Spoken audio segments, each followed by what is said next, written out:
आज की इस मजलिस के हवाले से।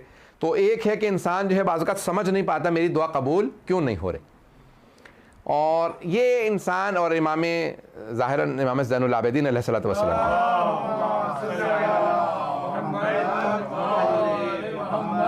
वअज्जिल फ़रजहुम की हदीस से आप फरमाते हैं कि अगर इंसान अपनी वो दुआएं देखे जो कबूल नहीं हो रही, उनका सवाब देख ले रोज़े क़यामत कि मरने के बाद पूछे रहे ये तो सारे मैंने अमाल किए ही नहीं थे, फरिश्तों से कहेगा भाई गलत तो नहीं तुमने दे दिया नामा अमाल, ये मेरा नहीं है, मेरी तो नेकियां इतनी थी नहीं, ये इतना सवाब का, ये उन दुआओं का सवाब है जो कबूल नहीं हुई थी, वो दुआएं जो कबूल नहीं हुई उनका इतना सवाब है।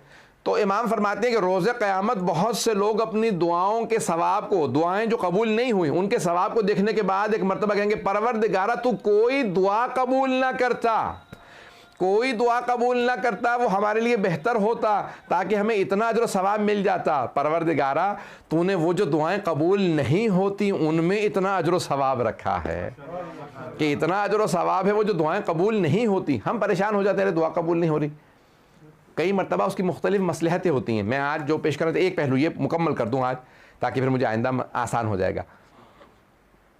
तो कई वजूहात होती हैं कि दुआ कबूल नहीं हो रही होती, चंद मैं आज पेश करूँगा, चंद मैं फिर इंशाअल्लाह आने वाले दिनों में आने वाली मजालिस में पेश करूँगा।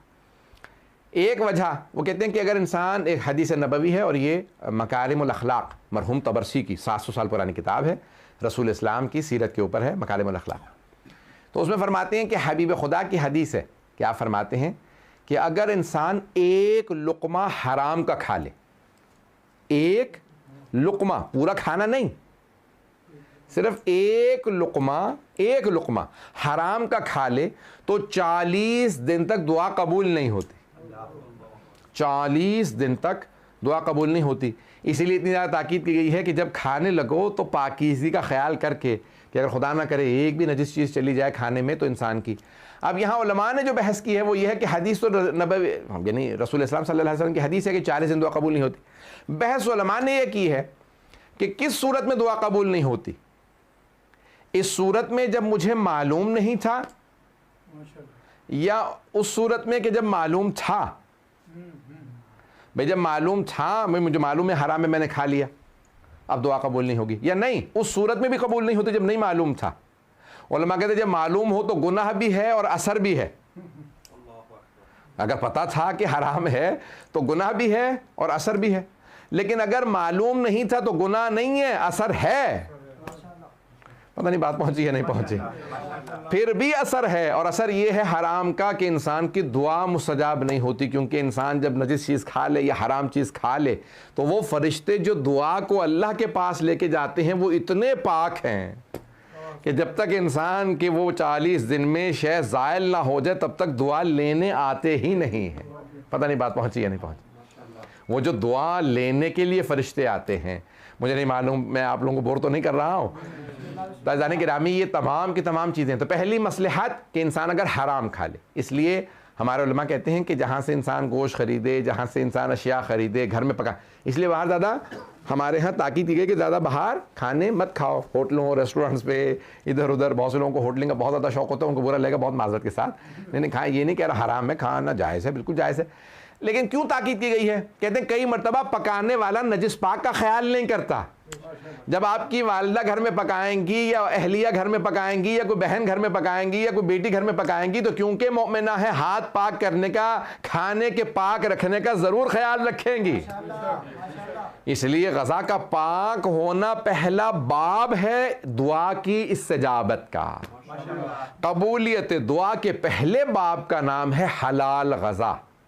हलाल जब लुक़मा खाएंगे तो खुदा ज़रूर दुआ कबूल करेगा। तो पहली है शय जो दुआ के कबूल के बायस बनती है वो है हलाल रिज़्क़। दूसरा, अगर सुनना चाहें, ये एक पहलू है, मैं इंशाअल्लाह वक्त में कोशिश करूँगा तमाम करूँ, कि दूसरा जो इसी बात से कि भाई क्या क्यों दुआ कबूल नहीं होती, तो बड़े बड़े बुज़ुर्ग उलमा ने लिखा है कि सिला रहम जो छोड़ दे उसकी दुआ कबूल नहीं होती। जो खूनी रिश्तेदारों से क़त्ए ताल्लुक़ कर ले उसकी दुआ कबूल नहीं होती। अब खूनी रिश्तेदारों में कौन कौन आ जाते हैं, मैं जल्दी गिनवा देता हूँ। बहुत से लोग कह रहे हैं कि मैं मौलाना कई मरतबा मैं तो खुद ही खुतबे में नहीं आता, नमाजी में आता हूँ। अरे क्यों? कहा कि खुतबे में आएंगे तो कान में बात पड़ जाएगी, फिर अमल करना पड़ेगा। तो इसलिए हम आते ही नहीं, खुतबे में सिर्फ नमाज़ पढ़ लेते हैं कि भाई जुम्मा पढ़ो, इंसान को खुतबा कौन सुने उसके अंदर, फिर बेवजह उन पर अमल भी करना पड़ेगा। तो जाने के नहीं, ऐसा नहीं होना चाहिए। मोमिन वो है कि जो चाहता है, कुरान की आयत है कि यत्तबिऊन, यानी जो अहसन कौल को, अच्छे कौल को सुने और उस पर अमल करें। मोमिन वो होता है कि जो अच्छी बात को सुन के उस पर अमल करना चाहे। तो अब यहाँ एक मसलहत ये है कि दुआ कबूल क्यों नहीं होती है उसमें कि जो खूनी रिश्तेदारों से क़त्अ ताल्लुक़ कर ले। खूनी रिश्तेदारों में कौन कौन आ जाता है? सगे बहन भाई, माँ बाप के सगे बहन भाई यानी मामू, खाला, फुफ्फी, चचा, ये सब खूनी रिश्तेदारों में हैं।